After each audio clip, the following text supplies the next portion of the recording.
1920 university training core, university training corpse की स्थापना। उसके बाद में इसमें चेंजेस हुए और 1942 में यूओटीसी यानी कि यूनिवर्सिटी ऑफिसर ट्रेनिंग कोर्स की स्थापना। तो हम आज जो आपको बताएंगे कंप्लीटली बुक के हिसाब से बताएंगे, बुक के हिसाब से कंप्लीट चैप्टर करेंगे। 1946 में यूओटीसी की 18 यूनिट्स थी, तो ये आपको बताना चाहिए। इसके बाद में 16 जुलाई 1948 को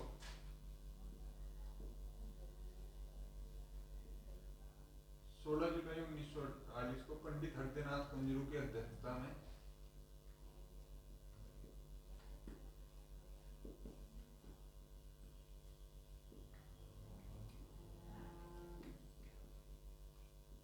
एनसीसी अधिनियम पारित किया गया।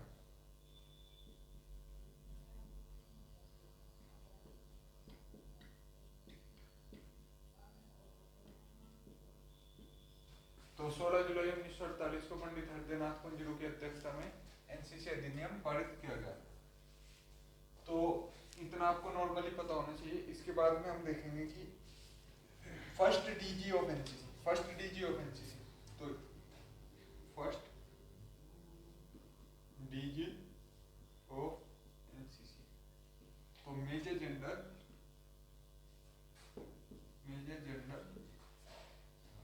RS Paintal, major general RS Paintal को फर्स्ट डीजी ऑफ एनसीसी बनाया गया, यानी कि महानिदेशक, एनसीसी महानिदेशक। तो आप इसे नोट कर सकते हैं।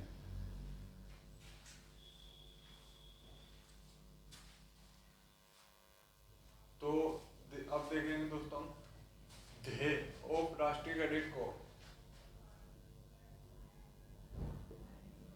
मोटो ऑफ एनसीसी।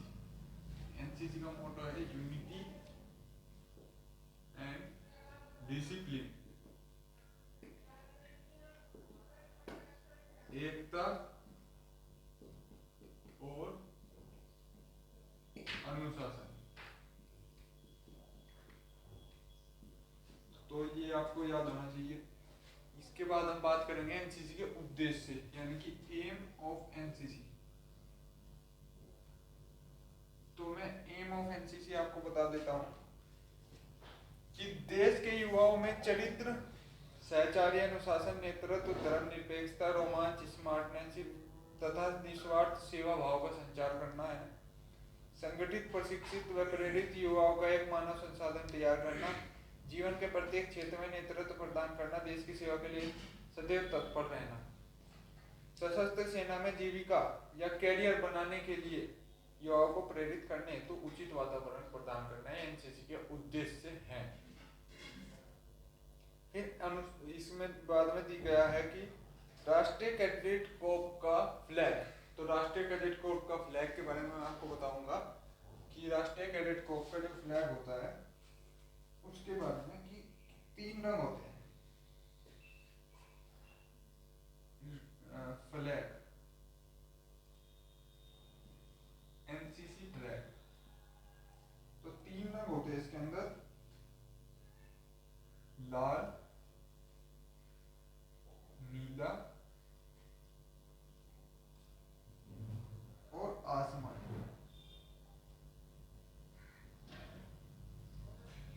लाल रंग थल सेना का,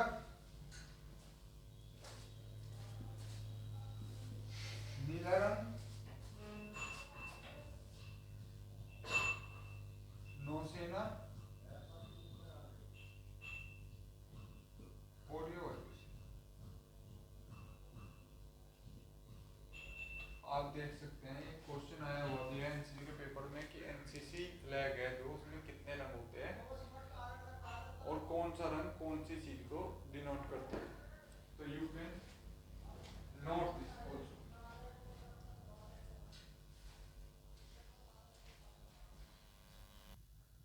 तो दोस्तों अब देखेंगे हम इसके अंदर कि एनसीसी का मतलब ऑर्गेनाइजेशनल स्ट्रक्चर कैसे है। तो सबसे पहले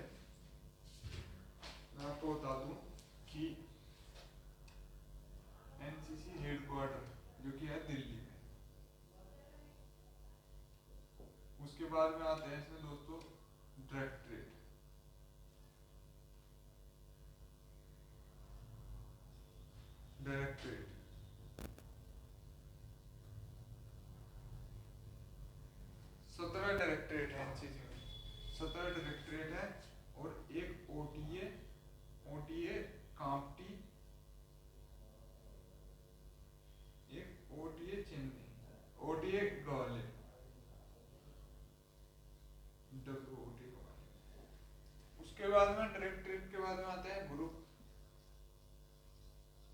और फिर पढ़ाई, फिर स्कूल या कॉलेज।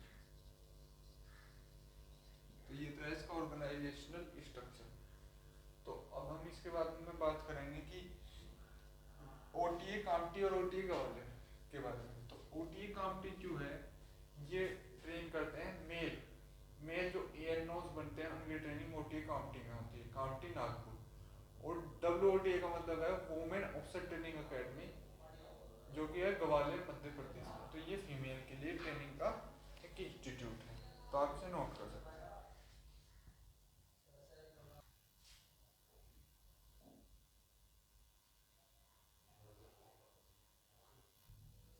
दोस्तों आपको इसमें रैंक स्ट्रक्चर भी पता होना चाहिए, तो मैं आपको बताऊंगा सीनियर डिवीजन का रैंक स्ट्रक्चर। तो रैंक स्ट्रक्चर सीनियर डिवीजन का कुछ ऐसे है स्ट्रक्चर। सीनियर डिवीजन का रैंक स्ट्रक्चर ऐसे है कि सबसे पहले होता है कैडेट से फिर प्रमोशन आपका यहाँ है, तो फिर प्रमोट करके बनाया जाता है लांस कॉर्पोरल, फिर होता है कॉर्पोरल के बाद बनता है सार्जेंट, फिर बनता है अंडर ऑफिसर, फिर बनता है सीनियर अंडर ऑफिसर यानी यूओ और एसईओ। ये मैंने आपको बताया सीनियर डिवीजन का, तो आप इसे नोट कर सकते हैं।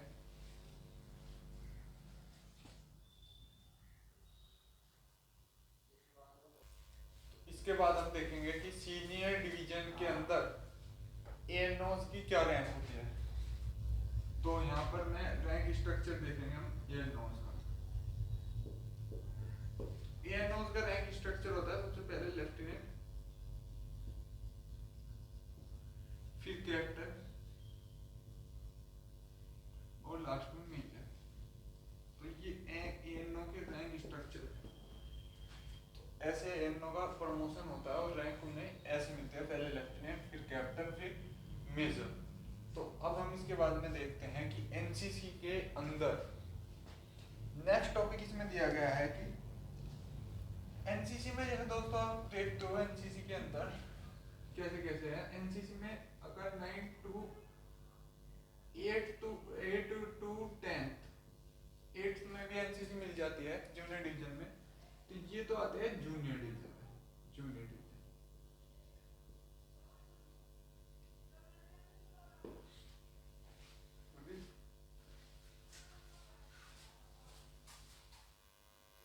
और जो 11th 12th या ग्रेजुएशन, तो उसे बोलते हैं ग्रेजुएशन की एनसीसी को उसे बोलते हैं सीनियर डिवीजन।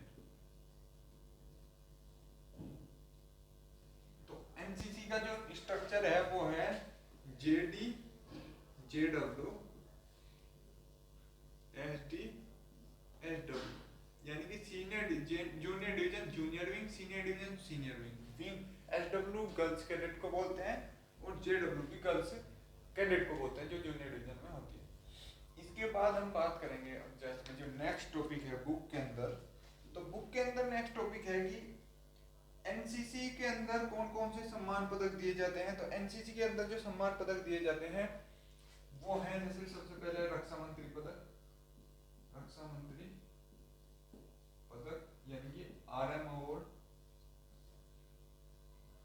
रक्षा मंत्री प्रशंसा पत्र, रक्षा सचिव प्रशंसा पत्र और डीजी एनसीसी कमेंडेशन यानी कि प्रशंसा पत्र। तो ये सभी इसमें पदक दिए जाते हैं। अब मैं आपको बताऊंगा एनसीसी शिविर के बारे में, एनसीसी के अंदर कौन कौन से कैंप कराए जाते हैं।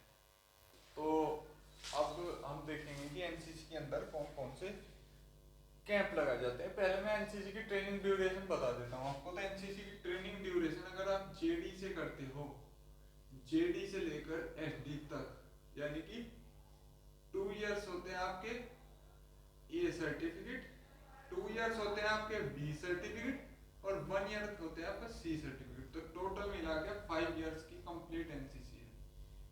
अगर आप बी सर्टिफिकेट में ज्वाइन करते हो तो आपके 3 इयर्स, 3 साल की कंप्लीट एनसीसी होती है। तो अब एनसीसी के हम कैंप्स के बारे में देखेंगे कि एनसीसी में कौन कौन से कैंप्स कराए। तो मैं आपको बेसिक आइडिया दूंगा कैंप का, क्योंकि हमने एक अलग से वीडियो बनाई हुई है एनसीसी कैंप्स के ऊपर, आप उस वीडियो को जाकर देख सकते हैं, हमारे चैनल पर ही है। तो फिर भी मैं आपको बता देता हूँ। तो एनसीसी में कैंप होते हैं सीएटीसी। सीएटीसी अगर आप एनसीसी कैडेट हो तो आप समझ सकते हो, कंबाइंड एनुअल ट्रेनिंग कैंप, 10 दिन का कैंप होता है। एनआईसी, ईबीएसबी, आपका होता है आर्मी अटैचमेंट,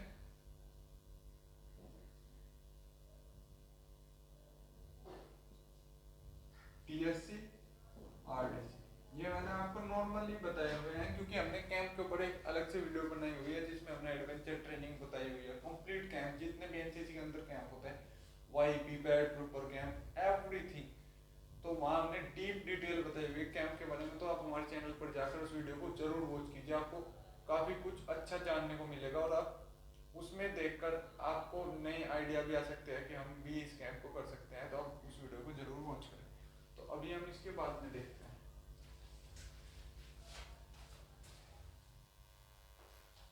अब दोस्तों इसमें बात आती है कि ए सर्टिफिकेट का एग्जाम कौन दे सकता है, बी सर्टिफिकेट का एग्जाम कौन दे सकता है, सी सर्टिफिकेट का एग्जाम कौन दे सकता है। तो अर्हताएं हैं, एलिजिबिलिटी है एबीसी सर्टिफिकेट की। तो क्या क्या है मैं आपको बता देता हूँ। जैसे पहले बात करेंगे हम ए सर्टिफिकेट की। ए सर्टिफिकेट का अगर आपका एग्जाम देना है तो आपकी 75% to 80% अटेंडेंस होनी चाहिए। आपने कम से कम एक सीएटीसी कैंप किया हो तो आप ए सर्टिफिकेट का एग्जाम दे सकते हैं। अब बी सर्टिफिकेट का एग्जाम देने के लिए क्या क्या अर्हता है, तो बी सर्टिफिकेट का एग्जाम देने के लिए भी सेम है, सेम जैसे ए सर्टिफिकेट के लिए ऐसे बी सर्टिफिकेट के लिए 75 to 80% आपके अटेंडेंस रही हो परेड में, जो परेड चलाई जाते हैं कॉलेज में या एनसीसी बटालियंस में, और आपका एक सीएटीसी कैंप किया।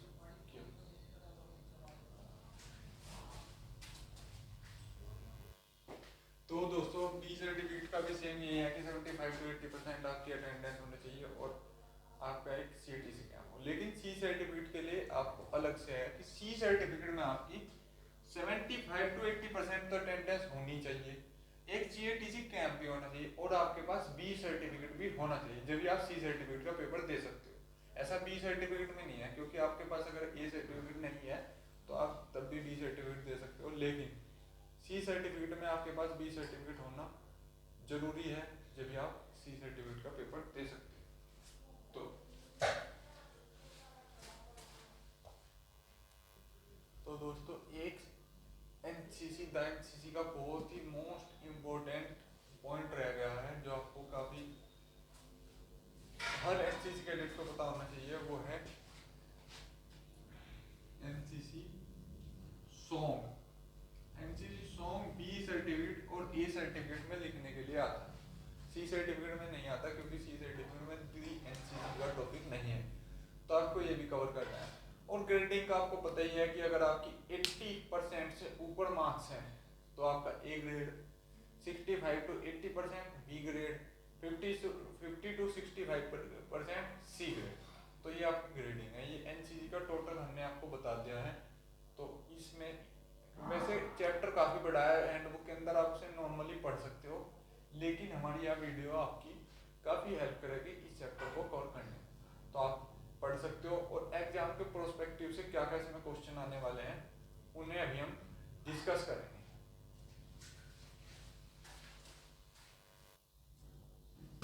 तो दोस्तों अब मैं डिस्कस करूंगा कि डीएनसी से किस तरह के क्वेश्चन पूछ जाते हैं, ठीक है। तो उसके बारे में हम बात करेंगे, ठीक है। सबसे पहले जो बेसिक क्वेश्चन बनता है वो आपका है एनसीसी के ABC सर्टिफिकेट में बैठने की क्या क्या शर्तें हैं, यानी कि अगर आप बी सर्टिफिकेट में बैठेंगे तो किन किन शर्तों का जो है पूरा करना है, जो टर्म एंड कंडीशंस है वो किन किन आपको क्या क्या पूरी करनी है उसके बारे में आपको पढ़ना है, ठीक है। मैं उत्तर आपको नहीं बता रहा हूँ, ठीक है, क्योंकि आपको पूरा टॉपिक पढ़ा दिया गया है इसका डिस्कस हम बाद में करेंगे, ठीक है। तो पहले हम बात कर लेते हैं क्वेश्चन। पहले डीजी कौन थे हमारे? डीजी एनसीसी पहले कौन थे, वर्तमान में कौन है, आपको याद रखना है, ठीक है। एनसीसी की स्थापना कब हुई, किसकी अध्यक्षता में हुई, इस तरह से क्वेश्चन पूछ लिया जा सकता है, ठीक है। एएनओ की जो सबसे उच्च रैंक है वो कौन सी है, ठीक है। कैडेट की सबसे उच्च रैंक कौन सी है, ठीक है। और यहाँ पे आ जाता है हमारा एनसीसी का।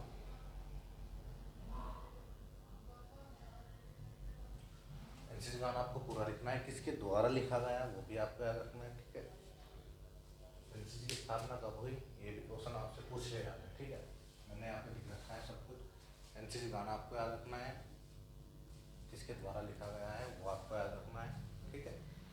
इसके अंदर आपको सब कुछ याद रखना है। कभी कभी वो आपसे एनसीसी का पूरा इतिहास भी पूछ लेता है, ठीक है, कि एनसीसी के बारे में संक्षिप्त में टिप्पणी की, यानी कि शॉर्ट नोट लिखे, इस तरह से भी पूछ लेता है, ठीक है।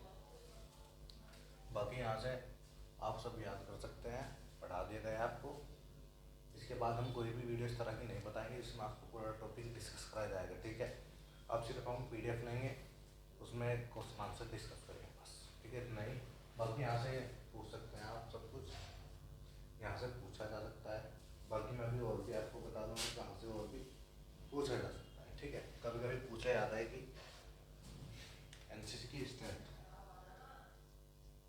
कितने टारगेट है,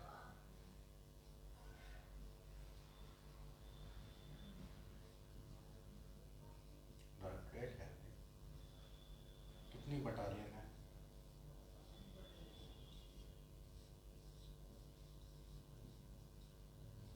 कितनी यूनिट है इंडिया के अंदर, इसका मुख्यालय कहाँ है,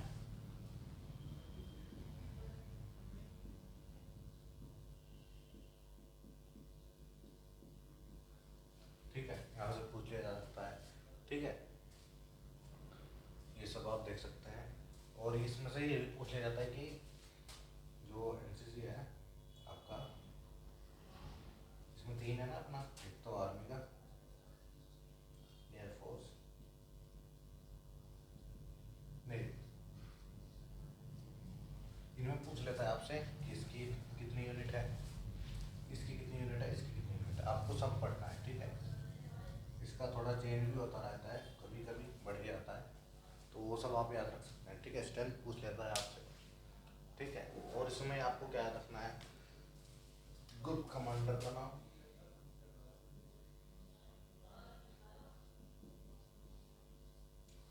ग्रुप कमांडर, ठीक है। आपकी सीईओ का यूनिट, जो सीईओ का यूनिट होते हैं अपने, कर्नल, लेफ्टिनेंट कर्नल, रैंक,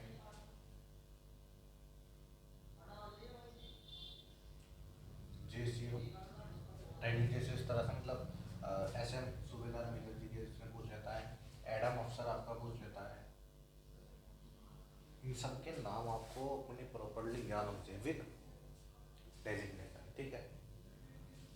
किस तरह से उनको सम्मानित किया जा सकता है, सेना मेडल से, इस तरह से, तो आप पूरा याद कर सकते हैं, ठीक है। ग्रुप कमांडर इस तरह से याद कर सकते हैं, ठीक है।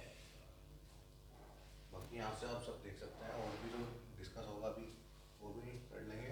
तो जो मैंने आपको बताया उसके बाद एनसीसी के जो फ्लैग है,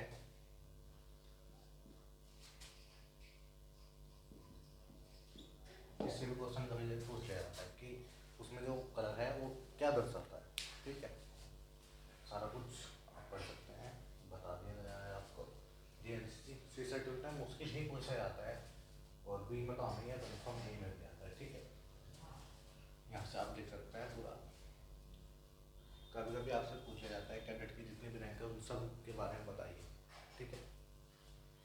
यहाँ से पूछ लिया जाता है। कभी कभी नॉर्मली आपसे यहाँ पे फुल फॉर्म भी पूछ ली जाती है, जैसे एएनओ की फुल फॉर्म, एएनओ का नाम भी आपसे पूछ लिया जाता है अगर आप जीडी एनसीसी कर रहे हैं, ठीक है। इस तरह से आप सब याद रख सकते हैं, ठीक है। कभी कभी पूछ लेता है एनसीसी का पूरा इतिहास किसकी अध्यक्षता में होती, उस टाइम हमारे जो प्रधानमंत्री थे उनका नाम, इस तरह से पूछा जाता है पूरा इतिहास, ठीक है।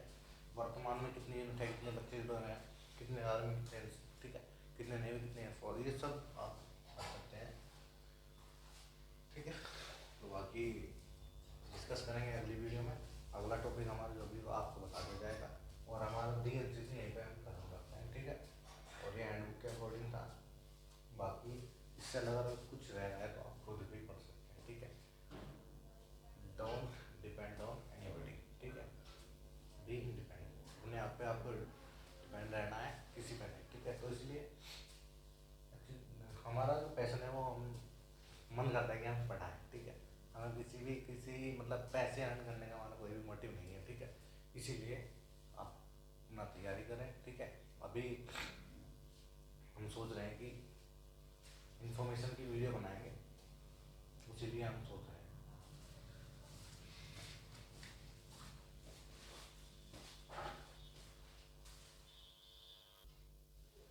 तो दोस्तों मैं आपको बता रहा था कि हम अब जानकारी की वीडियो ज़्यादातर बनाएंगे, एनसीसी बहुत ही कम बनाएंगे, इसलिए हम आपका क्रैश कोर्स करा रहे हैं, ठीक है। और अभी हम आपको जानकारी दिया करेंगे नॉर्मल डिफेंस, आर्म फोर्स और जो भी नया अपडेट आएगा